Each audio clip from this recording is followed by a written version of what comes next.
እንግዲህ ኢትዮጵያ ውስጥ እጅግ በጣም ሰፊ የሚባል የእንስሳት ሀብት ነው ያለው። በእነዚህ ካሉት የእንስሳት ሀብቶቻችን መካከል በየትኛው ዘርፍ ተሰማርተን ባጭሩ ውጤታማ ልንሆን እንችላለን የሚል ሀሳብ ያለኝ ይዤ ነው ብቅ ያልኩትኝ። በርካታ ሰዎች ከዶሮ፣ ከፍየል፣ ከከብት ልማት እንዲሁም ከበግ እርባታ የትኛው ባጭር ጊዜና በትንሽ ካፒታል መነሻ አድርገን ውጤታማ ሊያደርገን ይችላል የሚል ሀሳብ እና ጥያቄዎች ተነስተው ስለነበረ እነዚህ ሊመልሱ የሚችሉ ሀሳቦችን ነው ዛሬ የመጣሁት። እንግዲህ እናንተ እንዳላችሁት ኢትዮጵያ ውስጥ እጅግ በጣም ለእንስሳት ሀብት ልማት የሚሆን በጣም የሚመች የአየር ንብረትና መልክዓ ምድር ያላት ሀገር ናት። ስለዚህ ካሉን የእንስሳት ሀብቶች መካከል በየትኛው ዘርፍ ላይ ደግሞ የበለጠ ተሰማርተን ውጤታማ መሆን እንደምንችል እኔ ካለኝ ተሞክሮ ካየነው ካነበብነው አንፃር ተነስተን ሀሳቦችን ለእናንተ መስጠት እችላለሁ። እንግዲህ በእኔ ምልከታ በእኔ እይታና አጠቃላይ በሀገር አቀፍ ደረጃ ካለው ነባራዊ ሁኔታ ተነስቼ በበግ እርባታ ላይ ተሰማርቶ ልማቱን ማልማት እጅግ በጣም በአጭር ጊዜ ውጤታማ መሆን እንደሚቻል አስረግጬ መናገር እችላለሁ። ምክንያቱም ለነዚህ በርካታ ምክንያቶች መጥቀስ ይቻላል። አንደኛውና የመጀመሪያው ነገር በበግ እርባታ መሰማራት ማለት በግ በሁሉም የህብረተሰብ ዘንድ ተወዳጅ እንስሳ ነው። በክርስትና እምነትም በሙስሊም እምነትም ለእርድ የሚፈለግ የእንስሳ ዝርያ ነው። ስለዚህ ገበያ ላይ ይዘው ብትወጣ አስተማማኝ የገበያ ምንጭ ያለው ማንም የሚወደው በተለይ በጥራት በኳሊቲ የተሻለ እንስሳት ይዘህ ከቀረብክ የትኛውም ሃይማኖት ላይ ያለ የህብረተሰብ ክፍል ሊገዛ የሚችል እንስሳ ነው።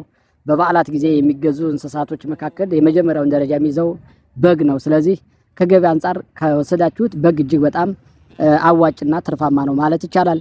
በሁለተኛ ደረጃ በግ ላይ መሰማራት ውጤታማ ከሚያደርጉት ጉዳዮች አንዱ በፍጥነት መራባት እና ማባዛት የሚቻሉ የእንስሳት ዝርያዎች ናቸው። በግ እንደምታውቃቸው ዝርያቸውን በተገቢው መንገድ መምረጥ ከተቻለና የበግን ዝርያ በተገቢው መንገድ አውቃችሁ ወደ ልማቱ ከገባችሁ በአመት በትንሹ ሁለት ጊዜ አንድ በግ በአመት ሁለት ጊዜ በትንሹ ሁለት በጎችንና ሁለት ልጆችንና ሶስት ልጆችን መውለድ ትችላለች። ለምሳሌ በአመት ሁለት ከወለደች አንዲት በግ በአመት አራት ትሰጣለች ማለት ነው። በአመት ሁለቴ ሶስት ከወለደች ደግሞ በአመት 6 ትሰጣለች ማለት ነውና አልፎ አልፎ ሶስትም የሚወልዱበት እድል ስላለ ሶስትም ይወልዳሉ በጎች። ምክንያቱም በጎች ኑሯቸው ከተመቻቸው ምግብ፣ ንጽህና፣ የውሃ አቅርቦት፣ ያጠባበቅ አጠቃላይ የሕክምና ክትትል ከደረጃቸው እና ጤናማ በግ ከሆነች በአመት ሁለቴ ሶስትም የመውለድ እድል አላቸው። ስለዚህ ዝርያውን መርጣችሁ ወደ ልማቱ ከገባችሁ በአጭር ጊዜ ውስጥ አንዲት በግ ላይ ብቻ በአመት እስከ 6 ልጆችን ማግኘት እንደሚቻል ማረጋገጥ ይቻላል። ስለዚህ ሁለተኛው እጅግ በጣም በጎችን ከሌላው እንስሳ የተለየ አዋጭ ያደርጋቸዋል ተብሎ የሚታሰበው በአመት ሁለት ጊዜ ሁለትና ከዛ በላይ መውለድ ስለሚችሉም ጭምር ነው። ከዛ ውጭ በጎች በትንሽ ቦታ ላይ በጠባብ ቦታ ላይ በሳር ግጦሽ እያስጋጡ መመገብ ይቻላል። ምክንያቱም በጎች በባህሪያቸው እንደ ፍየሎች ከቦታ ቦታ እየተንቀሳቀሱ እየተሯሯጡ ተራራ ወጥተው ቁልቁለት ወርደው ድንጋይ ወይም እንጨት ያለበትን ቦታ የሚፈልጉ አሉ። በባህሪያቸው ያሉባት ትንሽዬ ቦታ 1 ሄክታር መሬት፣ ግማሽ ሄክታር መሬት፣ ሩብ ሄክታር መሬትም ላይ ሊሆን ይችላል 10፣ 15፣ 20 በጎችንም ሊጠብቅ በሚችልበት በማንኛውም ቦታ ላይ ምግብ እስካገኙ ድረስ በትንሽ ቦታ ላይ እየተንቀሳቀሱ መዋል የሚችሉ እና ከቦታ ቦታ ብዙም የማይንቀሳቀሱ በመሆናቸው በተለይ አሁን ከፍተኛ የሆነ የመሬት እጥረት ስላለ በሀገር አቀፍ ደረጃ በትንሽ መሬት ግን ብዙ የበግ እንስሳትን ይዞ ማርባት ይቻላል። ስለዚህ አንደኛው አዋጭ የሚያደርገው በትንሽ መሬት የፈለጋችሁትን የምግብ አይነት ብታቀርቡላቸው የሚመገቡ ናቸው። ቅጠላቅጠል ይመገባሉ፣ ሳር ይመገባሉ፣ የተመጣጠነ የፋብሪካ መኖ ይመገባሉ።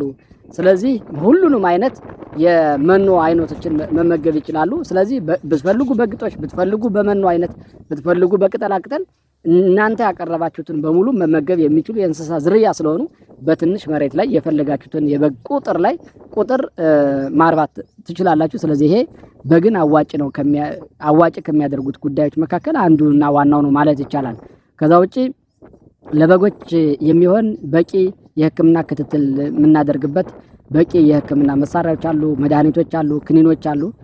ስለዚህ በቀላሉ በጎች ይሞቱብኛል ብሎ ማሰብ አይቻልም።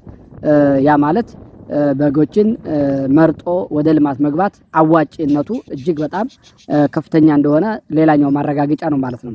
በጎች በሌላ በኩል ተወልደው በ6 ወር ውስጥ ለገበያ የሚቀርቡ እንስሳት ናቸው። በባህሪያቸው ያን ያህል ለበሽታ የሚጠቁ ቶሎ የሚሞቱም አይደሉምና እንደተወለዱ በቂ ወተት በቂ መኖ ካገኘ ልጆች የበግ ልጆች ማለት ነው ወይም ውጫጮች ማለት ይቻላል ተወልደው በ6 ወሩ ለገበያ ይቀርባሉ ማለት ነውና ለገበያ አሁን በቃ በትክክል ከያዟቸው በ6 በ7 ወር ውስጥ አንድ የበግ ልጅ እስከ 5000 ብር ድረስ እየተሸጠነ ያለውና ተሎ ለችግርም የሚደርሱ ናቸው። ለምሳሌ 10 እናት በጎችን ይዞ ወደ ልማት የገባ አንድ ወጣት ለጊዜው ሊቸገር የሚችለው እስከ 6 ወር ነው እንጂ ከ6 ወር በኋላ የተወለዱ ልጆች እየተሸጡ ቋሚ ሀብት መፍጠር ስለሚችሉ ምንም ችግር አይገጥመው ማለት ነውና በግን አዋጭ ነው ከምንልባቸው ሌላኛው ጉዳይ እንደተወለዱ እጅግ በጣም በትንሽ ጊዜ ውስጥ ያድጋሉ፣ ይጎረምሳሉ፣ ለእርድም ይደርሳሉ፣ ገበያም ወጥተው ይሸጣሉ ማለት ነውና ሌላኛው አዋጭ ጉዳይ ይሄ ነው ማለት ነው። ረጅም ዓመት የመቆየት እድል አላት በግ በነገራችን ላይ ጤነኛ ከሆነች ምግብ ካልተቋረጠባት እንክብካቤ ካላት በቃ በአስተማማኝ እርግጠኛ ሆኜ የምነግራችሁ አንዲት በግ እስከ 15 ዓመት ያለምንም ማቋረጥ ልትወልድ ትችላለች ማለት ነው። አሁን ይሄ በፍየሎች ብዙ አይታሰብም፣ በላሞች ብዙ አይታሰብም፣ በዶሮ በአሳ ሀብት በዚህ ደረጃ የሚታሰብ አይደለም። የበግ ልጅ ግን በባህሪዋ ረጅም ዓመትም የመቆየት እድል ሁሉ አላቸውና 15 ዓመት እስከ 16 እስከ 17 ዓመት ድረስ ሳታቋርጥ በየዓመቱ 2 እና ከዛ በላይ መውለድ የሚችሉ ናቸው። ረጅም ጊዜ አገልግሎት መስጠት የሚችሉ የእንስሳት ዝርያ በመሆናቸው ይሄኛውም አንዱና ዋናው አዋጪ ነው ማለት ነውና ኢትዮጵያ ውስጥ በአጠቃላይ በበግ እርባታ መሰማራት በተለይ ለቆላማ የአየር ንብረት፣ ለደጋማው የአየር ንብረት፣ ለወይና ደጋው የአየር ንብረት፣ ለውርጭም የአየር ንብረት የሚሆኑ የበግ ዝርያዎች አሉ። በየትኛውም የአየር ንብረት ላይ ያላችሁ ወጣቶችና የህብረተሰብ ክፍሎች እዚህ ዘርፍ ላይ ብትሰማሩ እርግጠኛ ሆኖ መናገር የሚቻለው በአጭር ጊዜ ውስጥ ውጤታማ ማድረግ እና መሆን ይቻላል። ምክንያቱም በጎች በብዙ ገበያዎች ይፈልጋሉ፣ አገር ውስጥ ይፈልጋሉ፣ ውጭ ሀገር ይፈልጋሉ። ስለዚህ ኤክስፖርትም ሁሉ ማድረግ ይቻላል። በተለይ በሀገሪቱ ዳር ድንበር ላይ ያላችሁ ወጣቶች በግን በቀላሉ ኤክስፖርት ማድረግ ትችላላችሁ። ስለዚህ በጎች በየትኛውም የአየር ንብረት በየትኛውም የአየር ጸባይ እና በየትኛውም ያመጋገብ ሁኔታ ውስጥ ነው ሊረቡ የሚችሉ ምርጥ የእንስሳት ዝርያ ለሰው ልጅ ከተሰጡ ስጦታዎች መካከል አንዱ በግ ነው ብዬ አምናለሁ። ስለዚህ በጎችን ዝርያውን መርጦ ወደ ልማት መግባት በአጭር ጊዜ እጅግ በጣም አዋጭ ከሚያደርጉ እንስሳቶች መካከል አንዱና ዋናው በግ ነው ብዬ ነው ማምነው። እንግዲህ መኖ በግጦሽ መልክ ሳር በዋናነት ሳር በጣም ዲሊሽስ ፉድ ነው ለበጎች በጣም የሚመቻቸው ምግብ ሳር ነው። እርጥብ ሳር ሊሆን ይችላል፣ አድርቆም ሊሆን ይችላል። የተመጣጠነ መኖ በተቻለ አቅም መስጠትም ጥሩ ነው።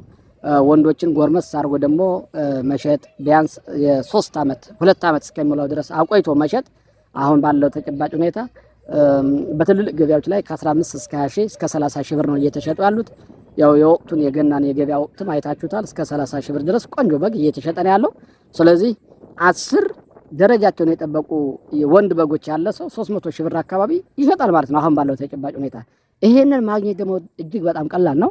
ስለዚህ ከበጎች ጋር መዋል፣ መላመድ፣ መውደድ፣ እነሱን መምረጥ ተገቢ ነውና አሁን ከሰሞኑ እንኳን ከ10 ትልልቅ ማለት እድሜያቸው ከ2 ዓመት በላይ የሆናቸውን በጎች 10 በጎችን ለገበያ ወጥተን በትንሹ ከ300 ሺህ ብር በላይ ነው የሸጥነውና ይሄ ማለት ምን ያህል አዋጭ 20 በጎች 30 40 ወንድ በጎችን ይዞ መገኘት ኦልሞስት ሚሊየንስ ነው የሚሸጠው ማለት ነውና በጣም ተወዳጅ ናቸው። ገና አለ፣ ቀጣይ ጾም ሲገባም ይሸጣሉ። ከፋሲካ እያለ ፔሪዮዱ በራሱ ለረባታ ምቹ ነው።